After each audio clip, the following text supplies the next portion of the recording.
আসসালামু আলাইকুম এভরিওয়ান। বহুরূপী ভালোবাসা গল্পের 13 নম্বর পার্ট। তো চলো বেশি কথা না কইয়া গল্প শুরু করা যাক। সকালে ঘুম ভাঙলো ফোনের রিংটোনের আওয়াজে। ফোনটা হাতে নিয়ে দেখি এটা তো আননোন একটা নাম্বার, আর এটা রবিনের দেওয়া ফোন। ও বলেছিল এই ফোনে নাকি রিমি ম্যাডাম ওর সাথে যোগাযোগ করবে। আমি সকাল সকাল কাপা কাপা হাতে ফোনটা রিসিভ করে বললাম হ্যালো। ওপাশ থেকে রিমি ম্যাডাম বলল, আরে রবিন, তুমি এখন কোথায়? তোমার তো কোনো খোঁজ খবরই নাই। আমি বললাম ম্যাডাম, আমি তো মাত্র ঘুম থেকে উঠলাম, কেন কোনো দরকার আছে নাকি? রিমি ম্যাডাম বলল, ওয়েট ওয়েট, তোমার কণ্ঠ এমন লাগছে কেন? আমি বললাম আসলে ম্যাডাম, আপনি তো বলছেন সবকিছু যেন রিফাতের মতো নকল করতে হবে, এজন্য আমি হুবহু সবকিছু ওর মতোই করার চেষ্টা করছি। রিমি ম্যাডাম বলল, সে তো বুঝলাম, কিন্তু আমি তোমাকে কি বলছিলাম ওর বাসায় থাকতে? তোমাকে আমি বলছি কি আর তুমি করো কি? আমি বললাম কি করব আপনি বলেন ম্যাডাম, আমাকে ওরা জোর করে আটকে রাখছে। ওরা বলছে আজকে নাকি আমাকে এখানে থাকতে হবে, এর জন্য ম্যাডাম। রিমি ম্যাডাম বলল, দেখো আমি কোনো বিপদে পড়তে চাই না, তুমি তাড়াতাড়ি রেডি হয়ে চলে এসো। দেখো আমি তোমাকে একটা ঠিকানা মেসেজ করে দিচ্ছি, ওখানে চলে আসো।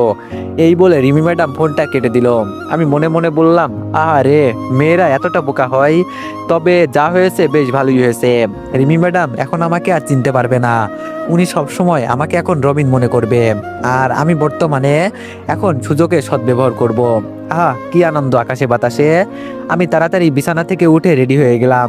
আমাকে এখনই বাসা থেকে বের হতে হবে, নইলে রিমি ম্যাডাম আবার আমাকে সন্দেহ করবে। রেডি হয়ে রুম থেকে বের হতেই আম্মু বলল, এত সকাল সকাল কোথায় যাস? আমি শুধু বললাম, কোথায় আর যাব আম্মু, চাকরি আছে যেহেতু সেটা তো করতেই হবে। আম্মু বলল, বাবা আমি বলছিলাম কি, আমি কি আজকে রিমিদের বাসায় যাব? অনেকদিন হলো ওদের বাসায় যাওয়া হয় না। আমি বললাম, দেখো আম্মু, এমনি আমি অনেক টেনশনে আছি, তুমি কি আমাকে আরো টেনশন দিতে চাও? প্লিজ আম্মু, এত বউ বউ করো না, নইলে আমাকে তুমি হারিয়ে ফেলবে।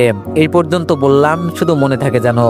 আমি আম্মুকে আর কিছু না বলে বাসা থেকে বের হয়ে রিমি ম্যাডামের বলা জায়গায় চলে গেলাম। রিমি ম্যাডাম আমাকে তো একটা বাসার ঠিকানা দিয়েছে, তাছাড়া উনি এখানে আবার কি করেন? নাকি আমাকে উল্টাপাল্টা কোনো ঠিকানা দিয়েছে?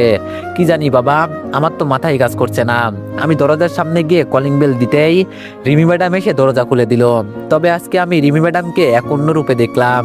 ওনার শরীরে একদম পাতলা একটা গেঞ্জি, যার কারণে ওনাকে বাইরে থেকে দেখে একটু হট লাগছে। আমি ওনাকে দেখেই মাথা নিচু করে দিলাম।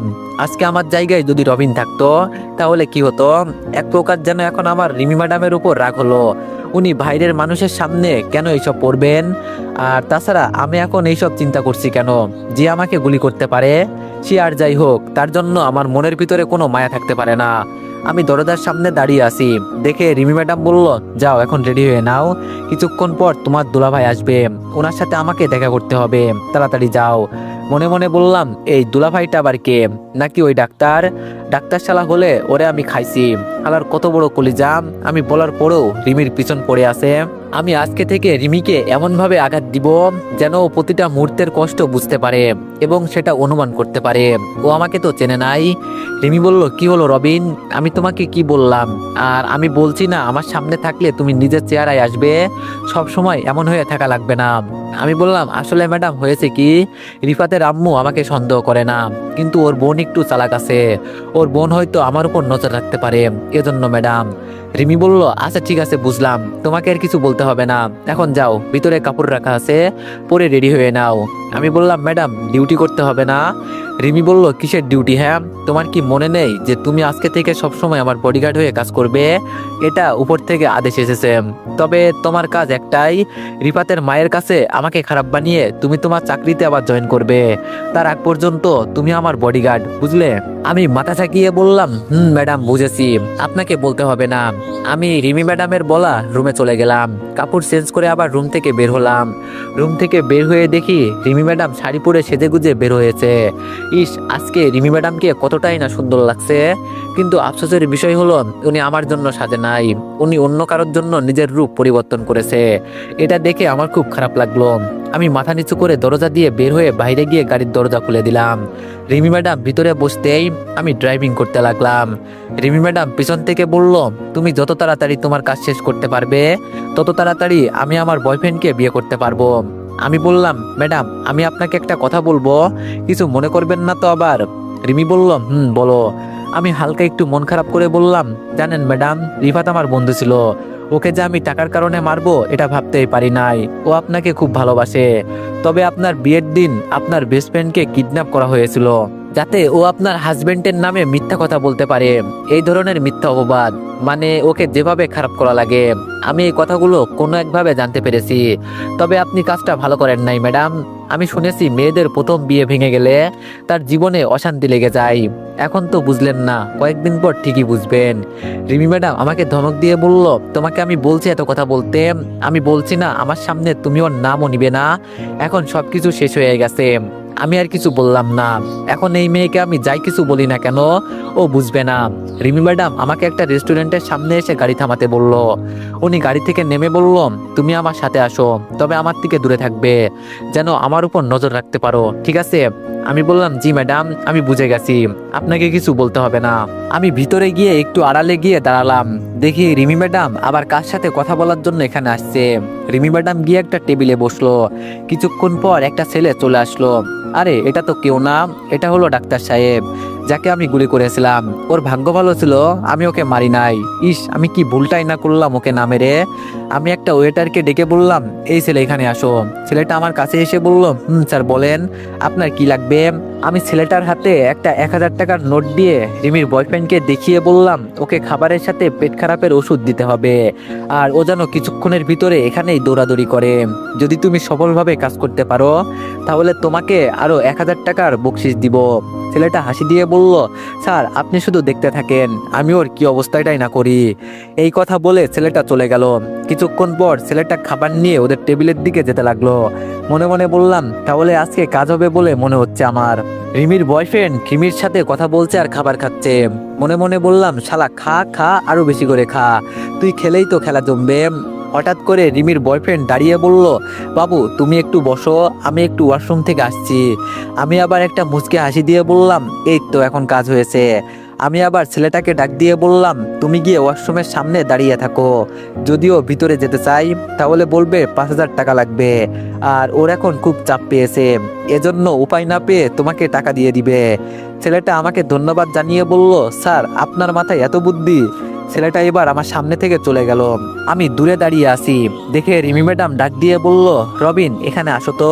আমি রিমি ম্যাডামের সামনে গিয়ে বললাম, ম্যাডাম বলেন। রিমি ম্যাডাম বলল, তুমি তো ওকে আরো আগে দেখেছো, বলো তো ওর সাথে আমাকে কেমন মানাবে? আমি রিমি ম্যাডামের কথা শুনে শুধু বললাম, থাক ম্যাডাম বাদ দেন, আমি কিছু বললে আপনি মন খারাপ করবেন। রিমি ম্যাডাম বলল, আরে না বলো তুমি। আমি বললাম, আপনাকে আমি আর কি বলবো, আমার এখন নিজেকে নিজে গুলি করতে ইচ্ছে করছে। টাকার কাছে আমি আমার বন্ধুত্ব বিক্রি করে দিলাম, কিভাবে পারলাম আমি? আমার আম্মুকে আমি বলতে শুনেছি, কোনো মেয়ে যদি তার স্বামী রেখে বাইরে কারোর সাথে রং তামাশা করে তাহলে ওই মেয়েটা ভালো না, ওই মেয়েটা বাজারের নষ্ট মেয়ের থেকেও আরো জঘন্য। আমি আপনাকে এই কথাটা বলতে চাইনি, আপনি একজন মেজর, চাইলেই আমার চাকরি খেয়ে ফেলতে পারেন, কিন্তু আমি নিজ হাতে আমার বন্ধুকে মেরেছি, আমি তো একজন অপরাধী। রিমি বলল, তোমার এত বড় সাহস আমার মুখের ওপর? রিমি ম্যাডাম যে আর কিছু বলবে তার আগে ম্যাডামের বয়ফ্রেন্ড এসে বলল, রিমি চলো তো এখন বাসায় যেতে হবে, বাসায় একটা দরকারি কাজ পড়ে গেছে, না গেলে এখন আর হবে না। রিমি ম্যাডাম বলল, আমরা তো মাত্র আসছি, কিন্তু এখন আবার যেতে হবে, এটা আবার কেমন কথা বললে তুমি? হঠাৎ করে আবার রিমির বয়ফ্রেন্ড পেটে হাত দিয়ে বলল, আচ্ছা তুমি আর একটু বসো, আমি আসছি। আমি ছেলেটাকে ইশারা করে বললাম, ওকে এখন ভিতরে যেতে দিবে না, এখানেই প্যান্ট নষ্ট করে দিক। ছেলেটা আমার কথা মতো তাই করলো। অবশেষে কোনো উপায় না পেয়ে রিমির বয়ফ্রেন্ড প্যান্ট নষ্ট করে দিল। রেস্টুরেন্টের সবাই ওর দিকে তাকিয়ে আছে, অনেকেই তো বমি করে দিল। মনে মনে বললাম, আমি আরেকটা সুযোগ হাতে পেলাম, রিমিকে এখন কিছু বলতে পারবো। আমি এবার বলা শুরু করলাম, সিসি এই ছেলের জন্য নাকি আমি আমার বন্ধুকে মেরে ফেললাম? ওর তো দেখি কোনো মান সম্মান নাই, আমাকে তাড়াতাড়ি এখান থেকে যেতে হবে। ম্যাডাম আপনি সবকিছু পরিষ্কার করে আসেন, ও তো আপনার বয়ফ্রেন্ড। আমি এই কথা বলেই রেস্টুরেন্ট থেকে বের হয়ে গেলাম। আমার পিছন পিছনে রিমিও চলে আসলো। রিমি ম্যাডাম গাড়িতে উঠেই বলল, তাড়াতাড়ি এখন এখান থেকে বাসায় চলো। আমি বললাম, কেন ম্যাডাম, আপনার বয়ফ্রেন্ড তো আপনার জন্য অপেক্ষা করছে। রিমি ম্যাডাম আমাকে জোরে ধমক দিয়ে বলল, তোমাকে যেটা করতে বলছি সেটা করো রবিন, এত কথা বলো কেন? আমি আর কিছু বললাম না, সরাসরি গাড়ি নিয়ে বাসার সামনে চলে গেলাম। গাড়ি থেকে নেমে রিমি ম্যাডামের পিছন পিছন বাসার ভিতরে চলে গেলাম। তবে ভিতরে গিয়ে যেন বড় ধরনের একটা শক খেলাম। ভিতরে গিয়ে দেখি রিমি ম্যাডামের আম্মু এসেছেন, তিনি সোফায় বসে বসে টিভি দেখছেন। আমাদের দেখে উনি টিভি বন্ধ করে দিল। রিমি ম্যাডাম উনি ওনার আম্মুকে দেখে বলল, আরে আম্মু তুমি কখন আসছো? এই কথা বলে রিমি ম্যাডাম গিয়ে উনি ওনার আম্মুকে জড়িয়ে ধরলো। আর রিমি ম্যাডামের আম্মু তখন রিমিকে ছাড়িয়ে ঠাস ঠাস করে দুইটা চড় দিয়ে বলল, তুই আমার মেয়ে, আর আমি কি তোর মনের খবর জানি না? আমি তোরে পেটে রাখছি, আর আমার সাথেই তুই চালাকি করলি। তোর কি একটু হাত কাঁপে নাই তোর হাজবেন্ডকে তুই নিজে হাতে গুলি করে মারতে? সিসি, তোরে আমার নিজের মেয়ে বলতেও ঘৃণা করছে। তুই জানিস রিফাত নিজের জীবন ঝুঁকি নিয়ে আমাদের বাঁচিয়েছে, আর তুই ওকে নিরিবিলি জায়গায় নিয়ে গিয়ে মেরে ফেললি। আজকে থেকে তুই আমার মেয়ে না। যে নিজের স্বামীকে মারতে পারে সে কোন দিন নিজের মাকে মেরে ফেলবে এর কোনো গ্যারান্টি আছে? তোর চাকরির জন্য এত দিমাগ না, আমি তোর বিরুদ্ধে সাক্ষী দিব। তুই যে তোর হাজবেন্ডকে মারলি এটা আমি নিজে বলবো, তখন আমিও দেখতে চাই তোর চাকরি কি করে থাকে। আজকে থেকে তুই আমাকে কোনোদিন মা বলে ডাকবি না, মনে থাকে জানো। এই কথা বলে রিমির আম্মু যখন বের হয়ে যাবে তখন রিমির আম্মু আমার কাছে দাঁড়িয়ে আস্তে করে বলল, তোমার বান্ধবী রিয়া আমাকে সবকিছু বলেছে, তোমার এতে অবাক হওয়ার কোনো কারণ নেই। আমি চাই তুমি ওকে আবার ফিরিয়ে নাও, তবে আমি তোমাকে জোর করব না। যদি তোমার মন চাই তবেই নিয়ে যাবে, নইলে নাই। তুমি আমাদের জন্য অনেক করেছো, আর না। এই কথা বলে আন্টি দরজা দিয়ে বের হয়ে গেল। আমি এখন বুঝেছি রিমির আম্মু এইসব কথা কিভাবে জানতে পারলো। সবকিছু তাহলে ওই রিয়াই বলে দিয়েছে। রিমির আম্মু চলে যাওয়ার পরেই রিমি ধপ করে ফ্লোরের উপর বসে গেল। মনে মনে বললাম, তাহলে আমার শাশুড়ি মা ভালো একটা কাজ করেছে। যাক, এখন তাহলে রিমি ম্যাডাম একটু হলেও বুঝতে পারবে। আমি শুধু রিমি ম্যাডামের দিকে তাকিয়ে বললাম, জানেন তো একটা কথা আছে ম্যাডাম, লোভে পাপ পাবে মৃত্যু। এই আমাকে দেখেন, আমি একটা ভালো বন্ধু হারিয়ে এখন বুঝতে পারছি। জানেন ম্যাডাম, থাকতে কেউ মূল্য দেয় না, যখন হারিয়ে যায় তখন ঠিকই বুঝতে পারে। ওই কথাই আছে না ম্যাডাম, ভাবিয়া করিও কাজ, করিয়া ভাবিও না। রিমি ম্যাডাম এবার জন্য অল্প অল্প করে কান্না করতে লাগলো। তবে একটা জিনিস আমার কাছে এখনো আছে, সেটা হলো রিমি ম্যাডামের আর আমার ছোটবেলার একটা ছবি। এগুলো আমি খুব যত্ন করে রেখে দিয়েছি। আমি ওই ছবিগুলো বের করে রিমি ম্যাডামের হাতে দিয়ে বললাম, এগুলো আমি রিফাতের রুম থেকে পেয়েছি, ও তো আর বেঁচে নেই, এজন্য ভাবলাম এগুলো আপনার কাছেই থাকা ভালো। রিমি ম্যাডাম পিকগুলোর দিকে তাকিয়ে কান্না করতে লাগলো। মনে মনে বললাম, এখন কান্না করলে কি হবে? তুই কি ভাবছোস আমি তোরে ফিরিয়ে নিব? কখনো না। দরকার পড়লে আমি আরেকটা বিয়ে করব, তারপরও তোরে ফিরিয়ে নিব না। হঠাৎ করে রিমি ম্যাডাম দাঁড়িয়ে চোখের পানি মুছে আমাকে উদ্দেশ্য করে বলল, রবিন, রিফাত যে মারা গেছে ওর লাশ কি পাওয়া গেছে? আমি বললাম, না ম্যাডাম, আমরা তো ওর কোনো লাশ খুঁজে পাই নাই। রিমি ম্যাডাম আমার কথা শুনে আবার বলল, তাহলে হতেও তো পারে ও কোনোভাবে বেঁচে গেছে, ওকে আমার আবার ফিরিয়ে নিতে হবে। আমি বললাম, আপনার মাথা খারাপ হয়েছে ম্যাডাম, আমি গুনে গুনে অনেকগুলো গুলি করেছি, আর আমি যদি মিথ্যা না হই তাহলে ওর লাশটাও হয়তো কুমিরে খেয়ে ফেলেছে। আপনি এখন ওকে খুঁজছেন কেন? ও তো মারা গেছে। রিমি ম্যাডাম আমার কলার ধরে বলল, তোমাকে কে বলেছে ওকে মারতে? আমি বলছে দেখেই কি তুমি ওকে গুলি করবে? আমাকে তুমি আটকাতে পারলে না। আমি একটা খারাপ মেয়ে হলাম কি করে? আমি আমার ছোটবেলার ভালোবাসাকে খুন করে ফেলেছি, ওকে একটাবার আমি সুযোগ দিলাম না। ও আমার জন্য কত কিছু করেছে, আর আমি আজকে আমার আম্মু আমাকে এইসব কথাগুলো বলছে আর কান্না করছে। আমি শুধু দাঁড়িয়ে দাঁড়িয়ে বলছি, এখন আর কান্না করলে কি হবে? আমি তো মরেই গেছি। তবে কি আমি তোরে কখনো ফিরিয়ে নিব? কখনো না, তুই বললেও নিব না। হঠাৎ করে দরজা দিয়ে রিমির বয়ফ্রেন্ড ভিতরে প্রবেশ করলো। রিমি ওর বয়ফ্রেন্ডকে দেখে চোখের পানি মুছে দাঁড়িয়ে বলল, কি ব্যাপার, অসময়ে তুমি এখানে? রিমির বয়ফ্রেন্ড হাসতে হাসতে বলল, কেন, আমার এখানে আসা বারণ আছে বুঝি? আমার সবচেয়ে বড় ভুল কি ছিল জানো? তোমার উপর দয়া করা। আমি তোমাকে সত্যি অনেকটাই ভালোবাসতাম, কিন্তু তুমি আমার সাথে বেইমানি করলে। আমাকে রেস্টুরেন্টে মিথ্যা কথা বলে নিয়ে গেলে, আবার আমার খাবারের মাঝে পেট খারাপের ওষুধ মিলিয়ে দিলে। তোমার কারণে আমি পুরো রেস্টুরেন্টের মানুষের সামনে অপমানিত হয়েছি। অনেক হয়েছে আর না, এখন আমার পালা। এখন দেখো আমি তোর কি অবস্থা করি। কিরে তোরা কই, ভিতরে আয়। রিমির বয়ফ্রেন্ড এই কথা বলতে আরো 3টা ছেলে ভিতরে প্রবেশ করলো। রিমি ওদের দেখে এবার একটু ঘাবড়ে গিয়ে বলল, এই তুমি কি করতে চাইছো বলো তো? তোমার কি মাথা খারাপ হয়ে গেছে? আমি তোমার খাবারের সাথে কি মিশিয়ে দিয়েছি? এইসব তুমি কি উল্টাপাল্টা কথা বলছো? রিমির বয়ফ্রেন্ড হাসতে হাসতে বলল, চেয়েছিলাম তোরে বিয়ে করব, কিন্তু আমি একজন ডাক্তার, আবার তুই বিবাহিতা। যে নিজের স্বামীকে আমার জন্য খুন করতে পারে সে আমাকে মারবে না এর কোনো গ্যারান্টি আছে কি? তোর পিছনে আমি অনেক টাকা খরচ করেছি, আজকে আমি সেগুলোর হিসাব নিব, এবং আমার সব বন্ধুরা তোর সাথে মজা করবে, আর আমি দাঁড়িয়ে দাঁড়িয়ে দেখব। রিমি এবার একটু পিছিয়ে বলল, না না, তুমি এসব করতে পারো না, আমাকে প্লিজ তুমি ছেড়ে দাও। রিমির বয়ফ্রেন্ড হঠাৎ আমার দিকে তাকিয়ে বলল, কিরে নকল শালা, তুই এখানে কি করিস? তাড়াতাড়ি এখান থেকে চলে যা। রিমি ম্যাডাম আমার দিকে কান্নার দৃষ্টিতে তাকিয়ে বলল, প্লিজ রবিন, তুমি আমাকে একা ফেলে যেও না। ওরা আমার সাথে। রিমির বয়ফ্রেন্ড আমার দিকে তাকিয়ে বলল, শুনলাম তুই টাকার জন্য সবকিছু করিস, তুই এখন এখান থেকে চলে যা, বিনিময়ে তোর যত টাকা লাগে আমি দিব। আর এই মেয়ে কতটা নষ্ট হয়ে গেছে তুই তো ভালো করেই জানিস। নিজের স্বামী রেখে কেউ তার বয়ফ্রেন্ডকে নিয়ে ঘোরে, আবার আমার কথায় ওকে মেরেও ফেলেছে। এখন তুই বোঝ ও কতটা নষ্ট একটা মেয়ে। আমি রিমি ম্যাডামের দিকে তাকিয়ে বললাম, আপনার সাথে এমন হওয়াটাই উচিত। আপনি খুব খারাপ ম্যাডাম, এত দেমাগ ভালো না। আর আমি তো টাকার জন্য সবকিছু করতে পারি, এজন্য আপনাকে এখানে ফেলেও চলে যেতে পারবো। গেলাম আমি ম্যাডাম। দরজার কাছ পর্যন্ত যেতেই রিমির বয়ফ্রেন্ড গিয়েই রিমির গালে ঠাস করে একটা চড় দিয়ে বলল, এখন তোর কোন নাগরকে বলবি রে তোরে বাঁচাতে? এখন ডাক শুনি কে তোরে বাঁচাই, আমিও দেখতে চাই। আমি পকেট থেকে পিস্তল বের করে সরাসরি রিমির বয়ফ্রেন্ডের পায়ে গুলি করে দিলাম। আর তিনটা ছেলে তো আমার হাতে পিস্তল দেখে চুপচাপ ফ্লোরে বসে পড়লো। এবার আমি রিমির বয়ফ্রেন্ডকে উদ্দেশ্য করে বললাম, কি মনে হয় তোর? আমি কি আসলেই নকল রিফাত? তোর কি মনে হয় একটা মেয়ে আমাকে মারতে পারবে? কখনো না, আমি নকল রিফাত না, বরং আমি আসল হয়ে নকল সেজেছি। তুই যা ইচ্ছা তাই কর, তাতে আমার কোনো সমস্যা নেই। তবে এই মেয়েটা সত্যি একটা নষ্টা, ও আমার বউ হবার যোগ্যতা রাখে না। কিন্তু ওর সাথে আমার এখনো ডিভোর্স হয় নাই, এজন্য ওর গায়ে হাত দেওয়ার আগে আমাকে একবার বলবি না? রিমির বয়ফ্রেন্ড আমার কথা শুনে আমার দিকে রেগে তাকিয়ে বলল, শালা তোরে তো। আমি সরাসরি ওর বুকের মাঝে গুলি করে দিলাম। আর ছেলেগুলোর উদ্দেশ্য করে বললাম, যদি বাঁচতে চাস তাহলে এখান থেকে দৌড়ে পালিয়ে যা, তোদের আমি কিছু করব না। আমার কথা শুনে ছেলেগুলো দৌড়ে দরজা দিয়ে পালিয়ে চলে গেল। রিমির বয়ফ্রেন্ডের লাশটা নিচে পড়ে আছে। রিমি যেন অবাক দৃষ্টিতে আমার দিকে তাকিয়ে আছে। আরো ধীরে ধীরে বলেই ফেললো, তুমি কি সত্যি আসল রিফাত? আমার তো বিশ্বাসই হচ্ছে না। আমি একটা মুচকি হাসি দিয়ে বললাম, আমি আসল নাকি নকল তোর সেটা জেনে লাভ কি? আর তোরে যদি আমি আমার বাসার আশেপাশে দেখি তাহলে তোরে আমি জ্যান্ত কবর দিয়ে দিব।